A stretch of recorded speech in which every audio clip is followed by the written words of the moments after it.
திறந்தருளும். உம்முடைய வார்த்தைகள் சத்தியம், உம்முடைய வார்த்தைகள் உயிருள்ளவை. உம்முடைய வார்த்தைகளை எங்களுடைய வாழ்க்கைக்கு நாங்கள் பிரயோஜனப்படுத்திக் கொள்ள அருள்தாரும். மீட்பர் இயேசுவின் மூலமாக ஜெபத்தை எடுக்கிறோம் பரலோக பிதாவே, ஆமென். பிரியமானவர்களே, உங்கள் யாவருக்கும் ஆண்டவர் இயேசு கிறிஸ்துவின் திருப்பெயரில் என்னுடைய வாழ்த்துக்களை தெரிவித்துக் கொள்வதிலே மகிழ்ச்சி அடைகின்றேன். எசேக்கியேல் தீர்க்கதரிசியின் புத்தகம்.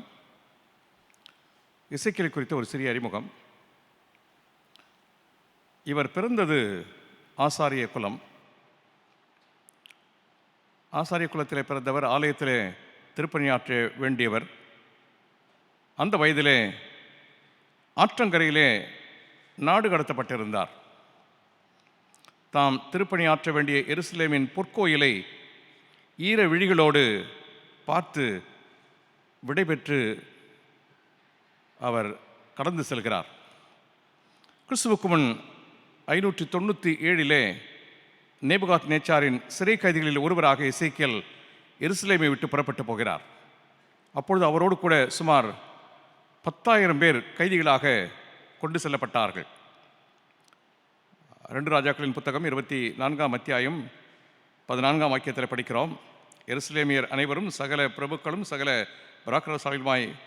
பராக்கிரசாலிகளாகிய 10,000 பேரையும் சகல தச்சரையும் கொல்லரையும் சிறைபிடித்து கொண்டு போனான். 10,000 பேரிலே ஒருவராக எசேக்கியேல் சிறைபிடிக்கப்பட்டு கொண்டு செல்லப்படுகிறார். இது நேபுகாத் நேச்சாரின் 2ஆம் சிறையிருப்பாகும். இதற்கு முன்பாக கிறிஸ்துவுக்கு முன் 605 ஒரு முறையும் பின்பு 586 ஒரு முறையும் அவர் மக்களை சிறைபிடிக்கிறார். நமக்கு இந்த சிறைபிடிப்பை குறித்த சிந்தனை படிக்கிற பொழுது திருமறையில் நமக்கு நினைவிற்கு வருகிற 2 சங்கீதங்கள். 137 by the rivers of Babylon. 137ஆம் திருப்பாடல் நமக்கு நினைவிற்கு வருகிற ஒன்று. பாபிலோன் ஆறுகள் அருகே நாங்கள் உட்கார்ந்து அங்கே சீயோனை நினைத்து அழுதோம். அந்நிய தேசத்தில் இருக்கிற பொழுது தங்களுடைய தேசத்தை குறித்து எண்ணி அங்கே அழுகிறதை, இசை மீட்டுகிறதை மிக அழகாக சங்கீதக்காரன் படம்பிடித்து காட்டுகிறதை நம்மால் அங்கே காண முடியும். சிறையிருப்பு முடிகிற தருணம் 126ஆம் சங்கீதம். அங்கே நாம் அதை காண்கின்றோம். 126ஆம் சங்கீதத்திலே சீயோனின் சிறையிருப்பை கர்த்தர் திருப்பும் பொழுது சொப்பனம் காண்கிறவர்கள் போல் இருந்தோம். கடைசியில் பார்த்தீங்கன்னா, கண்ணீரோட விதைக்கிறவர்கள் கம்பீரத்தோடு இருப்பார்கள். அள்ளித்தூவும் விதையை சுமக்கிறவன் அழுது கொண்டு போகிறான், ஆனாலும் தான் அறுத்த கதிர்களை சுமந்து கொண்டு கம்பீரத்தோடு திரும்பி வருவான். சிறையிருப்பின் முடிவை குறித்து சொல்லப்படுகிற சங்கீதம் இது. மிக அழகாக சங்கீதக்காரனால் சித்தரிக்கப்பட்டிருக்கிற ஒன்று. இந்த நூலின் கருத்தை நாம் மற்ற தீர்க்க தரிசன நூல்களோடு ஒப்பிட்டு பார்க்கிற பொழுது ஒரு சிந்தனை நமக்கு நன்றாக விளங்கும். ஏசாயா கடவுளுடைய ரட்சிப்பை குறித்து சொல்லுவார், காட்ஸ் சால்வேஷன். எரேமியா கடவுளின் நியாய தீர்ப்பை குறித்து சொல்லுவார், காட்ஸ் ஜட்ஜ்மெண்ட். எசேக்கியேல் கடவுளுடைய மகிமையை குறித்து சொல்லுவார், காட்ஸ் க்ளோரி. தானியேல் கடவுளின் ஆட்சியை குறித்து சொல்லுவார், காட்ஸ் கிங்டம். அந்த வரிசையிலே இந்த புத்தகம் கடவுளுடைய மகிமையை குறித்து சொல்லுகிற ஒன்று. எசேக்கியேல் அந்நிய நாட்டிலே சிறை சென்ற பொழுது எரேமியா சொந்த நாட்டிலே சிறையிலிருந்து தீர்க்க தரிசனம் உரைக்கிறார். 2 பேருக்கும் உள்ள வித்தியாசம் இது நம்மால் காண முடிகிறது. எரேமியா சிறை முற்றங்களிலே கட்டப்பட்டவர்களாக கடவுளின் செய்தியை உரைக்கிறவராக இருந்தார். இவருக்கு முன்பே சிறை சென்றிருந்த தானியேல் பாபிலோன் அதிகார அரியணையிலே அமர்ந்தபடியே வரப்போகிற அதிகாரம் பற்றி அவர் தீர்க்க தரிசனம் உரைக்கிறார். இப்படி இந்த எரேமியா, எசேக்கியேல், தானியேல் இவர்களை குறித்த சிந்தனைகளை நம் திருமறையிலே கிரமமாக படிக்க முடிகிறது. 2ஆம் அத்தியாயம் 6ஆம் 7ஆம் வாக்கியங்கள் இந்த நாளின் குரல். 6-7.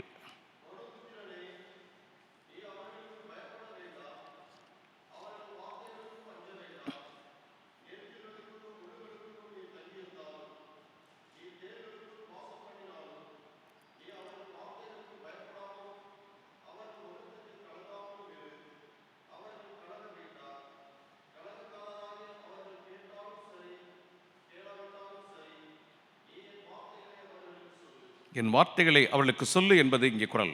மானிடா, நீ அவர்களுக்கு அஞ்சாதே, என் சொற்களை அவர்களுக்கு எடுத்து கூறு. இதுதான் கடவுளுடைய வார்த்தை. எசேக்கியேல் நல்ல ஒழுங்குடன் அமைக்கப்பட்டிருக்கிற ஒரு புத்தகம். இதனுடைய முதல் பகுதி 1 முதல் 3 வரை உள்ள அத்தியாயங்கள் கடவுளுடைய மகிமையையும் சிங்காசனத்தையும் எசேக்கியேலினுடைய வல்லமையான தரிசனத்தையும் மிக தெளிவாக சொல்லுகிறது. அதை தொடர்ந்து தெய்வீக ஊழியத்தை செய்ய எசேக்கியேலுக்கு நியமிக்கப்படுகிற நியமனம் 2, 3 அத்தியாயங்களில் நாம் அதை காணுகின்றோம். இந்த மானிடா, நீ அவர்களுக்கு அஞ்சாதே, என் சொற்களை அவர்களுக்கு எடுத்துச் சொல், பயப்படாதே, என்னுடைய வார்த்தையை அவர்களுக்கு எடுத்துச் சொல் என்று சொல்லுகிற இந்த வார்த்தையிலிருந்து நமக்குரிய தியானமாக ஓரிரு சிந்தனைகள் நம்மால் தியானிக்க முடியும். முதலாவதாக, அழைப்புக்கு முன்பான கடவுளுடைய மகிமை. அழைப்புக்கு முன்பான கடவுளுடைய மகிமை. அக்கினி பற்றி எரிந்த முச்செடியின் முன்பு மோசேக்கு இந்த அனுபவம் கிடைத்தது. தேவாலயத்தில் ஏசாயாவுக்கு உண்டான தரிசனமும் தீர்க்க தரிசன ஊழியத்தின் தொடக்கத்திலே கிடைக்கிறது. கடவுளின் வெளிப்பாடாக இதை நம்மால் காண முடிகிறது. ஏசாயாவும் தேவாலயத்துக்குள்ளே பிரவேசித்த பொழுது கடவுளுடைய மகிமை அங்கே அவரால் காண முடிந்தது. அதற்கு பிறகுதான் அழைப்பு. மோசேக்கு முச்செடியின் முன்பாக கடவுள் தோன்றுகிறார். அதற்கு பிறகுதான் அழைப்பு. எனவே கடவுளுடைய மகிமை அழைப்பிற்கு முன்பதாக நடைபெறுகிறதை நம்மால் காண முடிகிறது. இந்த அனுபவங்கள் எல்லாம் ஒரே விதமாக இருப்பதை நம்மால் இங்கே கவனிக்க முடிகிறது. கடவுளுடைய மகிமையையும் பரிசுத்தத்தையும் குறித்த தரிசனம் எசேக்கியேலுக்கும் கொடுக்கப்பட்டது. கேருபீன்கள் அதை வெளிப்படுத்தி கொண்டிருந்தது. எரிகிற அக்கினி தழல் கடவுளுடைய பரிசுத்தத்தையும் பாவத்தை தண்டிக்கிற அவருடைய நியாய தீர்ப்பையும் மிக தெளிவாக சுட்டி காட்டுகிறது. ஏன் அங்கே அக்கினி என்று சொன்னால், கடவுள் அந்த பாவத்திற்கு எதிராக நியாயம் தீர்க்க வல்லவர் என்பதை சுட்டி காட்டுகிற ஒன்றாக அது அமைகிறது. எப்பொழுதும் ஓடிக்கொண்டிருக்கிற இயற்கைக்கு அப்பாற்பட்ட சிங்காசனம் பொருத்தப்பட்ட ரதம் ஒன்றை எசேக்கியேல் காண்கிறதை நாம் தொடர்ந்து வருகிற பகுதிகளிலே படிக்க முடிகிறது. 28ஆம் வாக்கியம், 1ஆம் அத்தியாயம் 28ஆம் வாக்கியத்திலே இந்த முழு தரிசனத்தின் முக்கியத்துவத்தை இந்த வசனம் வெளிப்படுத்துகிறது. இது கர்த்தருடைய மகிமையை குறிக்கிற தரிசனம். எனவே முதலாவதாக, அழைப்பிற்கு முந்தியது தரிசனம். நீங்கள் யாருடைய திருப்பணிகளை எடுத்து பார்த்தாலும் சரி, எந்த ஒரு அருட்பணியாளருடைய அழைப்பை நீங்கள் எடுத்து பார்த்தாலும் சரி, அந்த அழைப்பிற்கு முன்பதாக கடவுளுடைய மகிமையோடு கூடிய ஒரு தரிசனத்தை அவர்கள் பெற்றிருக்கிறார்கள். இன்றைக்கு இந்த சிலுவையின் நிழலிலே உங்களுக்கும் எனக்கும் ஒரு அழைப்பு கொடுக்கப்படுகிறது. பயப்படாதே, என்னுடைய வார்த்தைகளை எடுத்துச் சொல். இந்த வார்த்தைகள் நாம் எங்கு பெற்றுக்கொள்கிறோம் என்று சொன்னால், கடவுளுடைய மகிமையின் பிரசன்னத்திலிருந்து நாம் இதை பெற்றுக்கொள்கிறோம். நாமும் இதற்கு விதிவிலக்கல்ல. ஏதோ ஒரு ஏசாயாவுக்கு, ஏதோ ஒரு எசேக்கியேலுக்கு கொடுக்கப்பட்டிருக்கிற ஒன்றல்ல. உங்களுக்கும் எனக்கும் இதே அனுபவம் கொடுக்கப்படுகிறது. நீங்களும் நானும் அழைக்கப்படுகிறோம். பயப்பட வேண்டாம், என்னுடைய வார்த்தைகளை எடுத்துச் சொல் என்கிற கடவுளுடைய வார்த்தையை இன்றைக்கு நாம் கேட்கிறோம். அதற்கு முன்பதாக கடவுளுடைய மகிமையை நாம் பெற்றுக்கொள்ள எதிர்பார்க்கப்படுகின்றோம். இந்த மகிமையின் தரிசனம் எதற்காக? அழைப்பிற்கு முன்பாக இந்த மகிமையின் தரிசனம் எதற்காக? எசேக்கியேல் என்ன வேலை செய்ய வேண்டும் என்று கடவுள் அவரை அழைத்தாரோ அதற்கு அவரை ஆயத்தப்படுத்துகிறபடியால் தம்முடைய மகிமையையும் வல்லமையும் வெளிப்படுத்துகிறார். ஒருவரை கடவுள் தன்னுடைய திருப்பணிக்கு அழைத்து அனுப்புகிற பொழுது நான் எப்படிப்பட்ட வல்லமை உடையவர் என்பதை அவர் வெளிப்படுத்தியாக வேண்டும். அந்த ஒரு வல்லமையை உணர்ந்து கொள்கிற ஒருவரால் தைரியத்தோடு அந்த திருப்பணியை எடுத்து செல்ல முடியும். எனவே தான் எசேக்கியேலுக்கு அப்படிப்பட்ட கடவுளுடைய வல்லமையும் மகிமையும் வெளிப்படுத்தப்பட்டது. எருசலேம் தேவாலயத்தை விட்டு மகிமை நீங்கிவிட்டது என்பது அங்கே சொல்லப்படுகிறது. 1 ராஜாக்களின் புத்தகம் 8ஆம் அத்தியாயம் 11ஆம் வாக்கியத்திலே, அம்மேகத்தின் பொருட்டு குருக்கள் திருப்பணி புரிய அங்கே நிற்க இயலவில்லை, ஏனென்றால் கடவுளுடைய பிரசன்னம் அங்கிருந்து போய்விட்டது என்று அங்கே சொல்லப்படுகிறது. 1 ராஜாக்கள் 8:11 பார்த்தீங்கன்னா 10, அப்பொழுது ஆசாரியர்கள் பரிசுத்த ஸ்தலத்திலிருந்து புறப்படுகையில் மேகமானது கர்த்தருடைய ஆலயத்தை நிரப்பிற்று, மேகத்தை நிமித்தம் ஆசாரியர்கள் ஊழியம் செய்கிறதற்கு நிற்கக்கூடாமல் போயிற்று, கர்த்தருடைய மகிமை கர்த்தருடைய ஆலயத்தை நிரப்பிற்று. இங்கு இந்த கடவுளுடைய மகிமை கடந்து செல்லுகிறது. இப்பொழுது சிறைபிடிக்கப்பட்டவர்களுக்கு வெளிப்படுத்தப்பட்டது எசேக்கியேலுக்கு முன்பாக தோன்றிய தேவ மகிமையை சுட்டி காட்டுகிறது. கர்த்தருடைய ஊழியத்திற்காக ஆயத்தப்பட கடவுளுடைய மகிமையின் தரிசனம் எசேக்கியேலுக்கு அவசியமாக இருந்தது போல, நாமும் அவருடைய பணியிலே ஆழமாய் ஈடுபடுவதற்கு முன்பு கடவுளுடைய வல்லமையையும் அவருடைய பரிசுத்தத்தையும் நாம் அனுபவிக்க வேண்டியது அவசியமாக இருக்கிறது. இதை ஏதோ ஒரு அடையாளத்தின் வழியாக நாம் பெற்றுக்கொள்ள வேண்டும் என்று எதிர்பார்ப்பது தவறு. மோசேக்கு ஒரு எரிகிற முச்செடி இருந்தது. ஒவ்வொருவருக்கும் அப்படிப்பட்ட காரியங்கள் இருந்ததே. அப்படிப்பட்ட ஒரு அடையாளம் எனக்கு தேவை என்று எதிர்பார்த்திருப்பதினாலே அவருடைய வல்லமையையும் அவருடைய பரிசுத்தத்தையும் நம்மால் உணர முடியாது. பர்சனலாக அதை நான் உணர வேண்டும். அவருடைய சமூகத்தில் நான் காத்திருக்கிற பொழுது எனக்கான அழைப்பிற்கான அவருடைய மகிமையையும் அவருடைய பரிசுத்தத்தையும் நான் தனிப்பட்ட முறையிலே உணர அழைக்கப்படுகின்றேன். எவ்வளவு பேர் குடியிருந்தாலும் கடவுள் ஒருவரை தனியாக அழைக்க வேண்டும் என்று விரும்பினால் அவருடைய மகிமையையும் அவருடைய பரிசுத்தத்தையும் கொண்டு அவரால் அழைக்க முடியும்.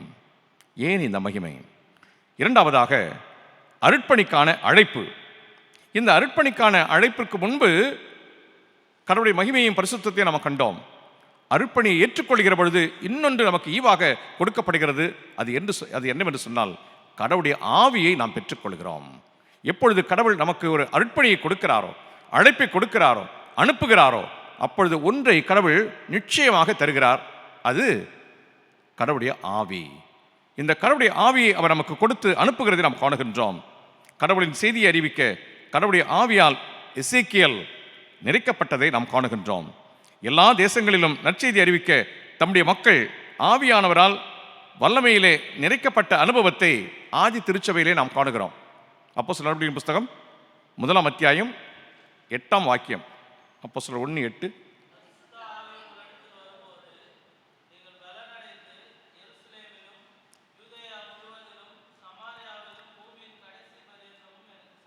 ரெண்டு நாலு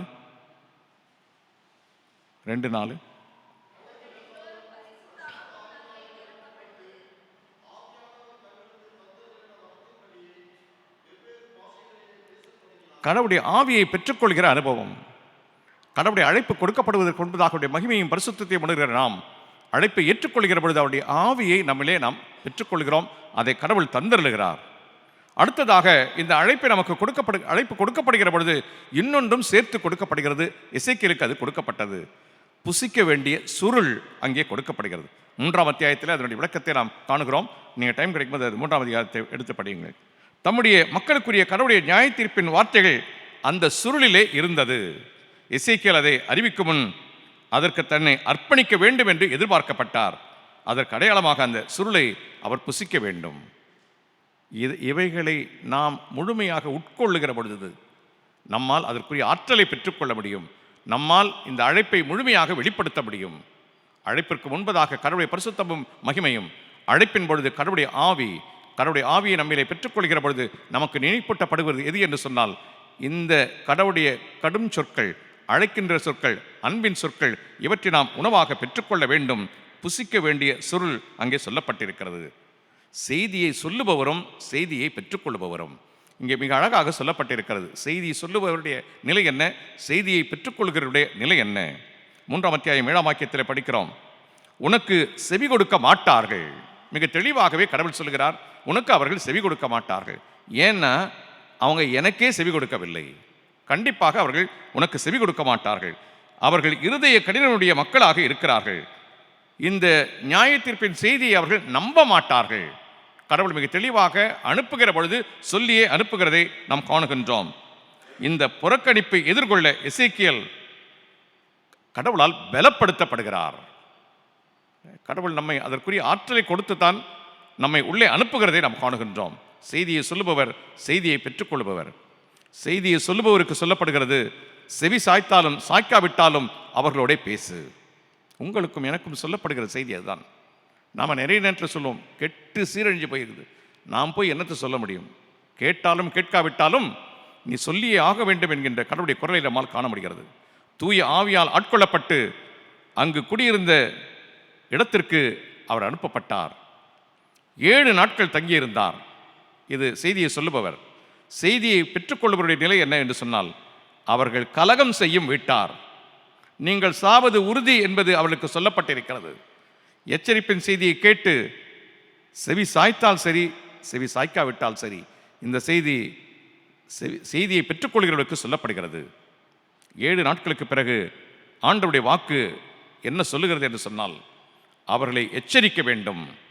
நீ அவர்களை எச்சரிக்காவிட்டால் அந்த இரத்தப்பழி உன் மீது சுமரும்.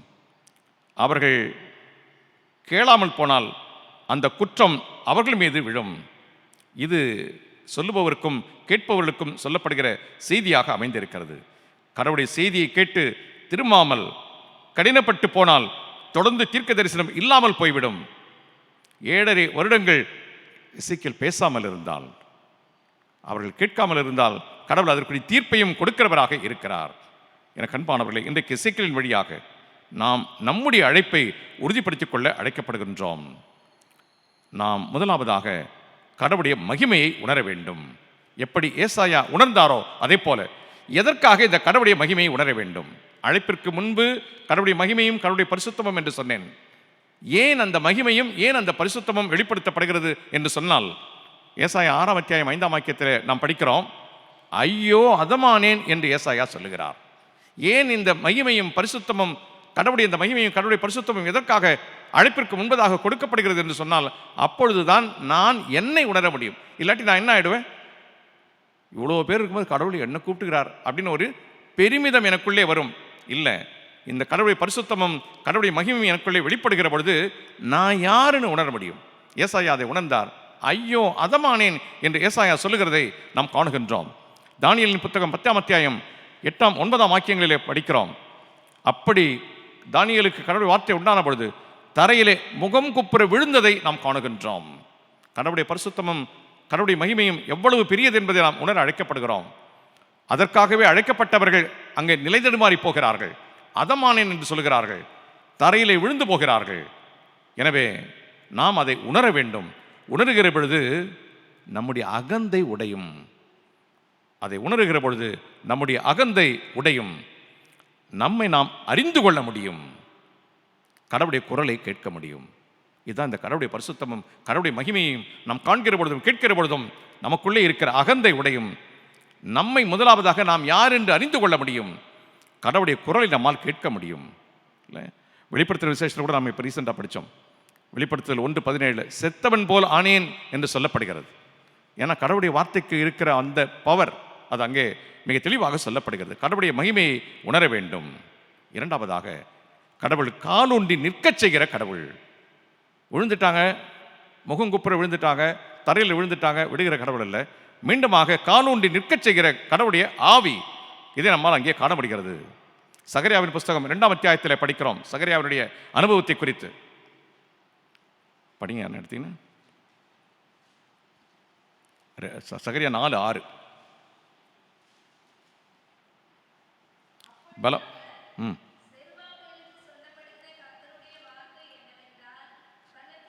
பலத்தினாலும் அல்ல, பராக்கிரமத்தினாலும் அல்ல, கடவுளுடைய ஆவியினாலே ஆகும். விழுந்தது விழுந்தபடியே அல்ல, எழுந்து நிற்கச் செய்கிற கடவுளுடைய ஆவியை நம்மால் அங்கே காண முடிகிறது. நம்மை அவர் எழுப்புகிறார். இந்த வல்லமை எதற்காக என்று சொன்னால், இந்த எழுப்புவது எதற்காக என்று சொன்னால், கடவுளுடைய வல்லமையை நாம் பெற்றுக்கொள்வதற்கு, நம்மை பணிக்கு ஆயத்தப்படுத்துவதற்காக கடவுள் நம்மை காலூண்டி நிற்கச் செய்கிறதை நாம் காணுகின்றோம். கடவுளுடைய மகிமையை உணர வேண்டும். கடவுள் நம்மை காலூண்டி நிற்கச் செய்கிறார். கடவுளுடைய ஆவி நம்மை காலூண்டி நிற்கச் செய்கிறது. கடினமான மக்களிடத்திலே தான் கடவுள் நமக்கு பணிகளை கொடுக்கிறார். ரொம்ப சுலபமாக போய் நீங்கள் சொன்ன உடனே ஏற்றுக்கிற இடத்துல கடவுள் நம்மை அனுப்புவது கிடையாது. கடினமான மக்களிடத்திலே தான் கடவுள் அனுப்புகிறார். 2ஆம் அத்தியாயத்தின் 4ஆம் வாக்கியத்தில் படிக்கிறோம். எசேக்கியேல் 2:4. ஏசாயா தீர்க்கதரிசன புத்தகம்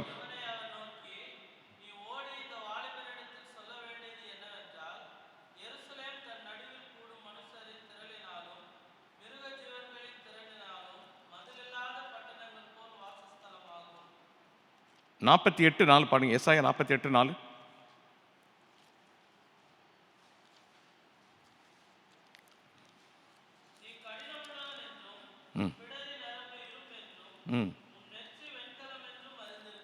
ரைட். மத்தேயு 10ஆம் அத்தியாயம் 16ஆம் வாக்கியம், ஓநாய்களுக்குள்ளே ஆடுகளை அனுப்புவது போல கடினமான மக்களிடத்திலே தான் பணி என்பதை கடவுள் மிக தெளிவாக சொல்கிறார். வசதியான இடத்திற்கு அல்ல, தேவையான இடத்திற்கு. வசதியான இடத்திற்கு அல்ல, தேவையான இடத்திற்கு கடவுள் நம்மை அனுப்புகிறதை நாம் காணுகின்றோம். கடவுளுடைய மகிமையை உணர வேண்டும். காலூண்டி நிற்கச் செய்கிற கடவுளுடைய ஆவியானவர் கடினமான மக்களிடத்திலே நாம் அனுப்பப்படுகிறோம். கேட்காவிட்டாலும் சொல்ல வேண்டும். 2:5 படிக்கிறோம். கேட்காவிட்டாலும் சொல்ல வேண்டும். ஏனென்று கேட்டால், இந்த கடவுளுடைய வார்த்தை கேட்காமல் போனால் வீணாகி போய்விடும் என்பதல்ல. ஏசாயா தீர்க்கதரிசன புத்தகம் 55ஆம் அத்தியாயம் 11ஆம் வாக்கியத்தில் படிக்கிறோம். அவைகள் வெறுமையாய் திரும்புகிறது கிடையாது. கடவுளுடைய வார்த்தைகள் வெறுமையாய் திரும்புகிறது கிடையாது. கேட்டாலும் நீ சொல்ல வேண்டும். ஏனென்றால் இந்த கடவுள் வார்த்தைகள் வெறுமையாக திரும்புவது கிடையாது. 2 தீமோத்தேயு 4:2 2 தீமோத்தேயு 4:2 சமயம் வாய்த்தாலும் வாய்க்காவிட்டாலும் ரைட். எனவே இது பணியாளனுடைய கடமை. அவர்கள் கேட்டாலும் கேட்காவிட்டாலும் சொல்ல வேண்டும். கடவுளுடைய வார்த்தை வெறுமையாக திரும்புவது கிடையாது. எந்த நோக்கத்திற்காக அனுப்பப்பட்டதோ அந்த நோக்கத்தை அது நிறைவேற்றியே தீரும். என கண்மானவர்களே, இன்றைக்கு சிலுவை நிழலிலே எசேக்கியேலுக்கு கொடுக்கப்பட்ட அழைப்பும், எசேக்கியேலுக்கு கொடுக்கப்பட்ட தரிசனமும், எசேக்கியேல் அனுப்பப்பட்ட நிலையும், எசேக்கியேலுக்கு முன்பாக செவி கொடுக்காத மக்களும் நம்முடைய கண்களுக்கு முன்பாக கொண்டு வரவும், உங்களுக்கும் எனக்கும் கூட கடவுள் அப்படிப்பட்ட ஒரு அழைப்பை கொடுக்கிறார். அந்த அழைப்பை நாம் சிலுவை நிழலிலிருந்து பெற்றுக்கொள்ள அழைக்கப்படுகிறோம். இந்த குரல் கடவுளுடைய வார்த்தையை சொல்லுபவருக்கும் கடவுளுடைய வார்த்தையை பெற்றுக்கொள்பவருக்குமான அழைப்பின் குரல். இந்த குரல் கடவுளின் வார்த்தையை சொல்லுபவருக்கும் கடவுளுடைய வார்த்தையை பெற்றுக்கொள்பவருக்குமான அழைப்பின் குரல். இந்த குரலை நாம் உள்வாங்கிக் கொள்கிற பொழுது கடவுளுடைய பலன் நமக்கு கொடுக்கப்படுகிறது. இந்த பலத்தை நாம் எங்கே பெற்றுக்கொள்கிறோம் என்று சொன்னால் சிலுவையினிடத்திலே பெற்றுக்கொள்கிறோம். அது யாருக்கு பைத்தியம்? யாருக்கு பலன்? நமக்கு பலன். எனவே இந்த சிலுவை நம்மை பலப்படுத்துகிறது. எசேக்கியேலுக்கு மட்டுமல்ல அந்த பலம், உங்களுக்கு எனக்கும் கூட அந்த பலம் கொடுக்கப்படுகிறது. நாம் தீர்மானிக்க வேண்டியவளாக இருக்கிறோம். நாம் ஒரு தீர்க்கனை போல இருக்க நாம் அழைக்கப்படுகிறோம். பரிசுத்த மனிதராக இருக்க நாம் எதிர்பார்க்கப்படுகிறோம். ஒரு மோசே, ஒரு ஏசாயா, ஒரு எசேக்கியேல் போல நீங்களும் நானும் இருக்க வேண்டும் என்பது கடவுள் விருப்பமாக இருக்கிறது. என்னை சிலுவை பரிசுத்தப்படுத்துகிறதா? ஏசாயா போல நானும் ஆலயத்திலே பரிசுத்தமாக்கப்படுகிறேனா? உணர நாம் அழைக்கப்படுகிறோம். கடவுள் தாம் இந்த திருவாக்கியம் நமக்கென்று ஆசீர்வதிப்பாராக. ஆமென். ஆண்டவராகிய இயேசு கிறிஸ்துவின் கிருபையும் பிதாவாகிய தேவனுடைய அன்பும் தூய ஆவியின் ஐக்கியமும் வழிநடத்துதலும் அனைவரோடும் இப்பொழுதும் எப்பொழுதும் சதா காலமும் தங்கியிருப்பதாக. என் ஆத்துமாவே கர்த்தரை ஸ்தோத்தரி, என் முழு வழியுடைய பரிசுத்த நாமத்தை ஸ்தோத்தரி. என் ஆத்துமாவே கர்த்தரை ஸ்தோத்தரி, கர்த்தர் செய்த சகல உபகாரங்களையும் மறவாதே. ஆமென்.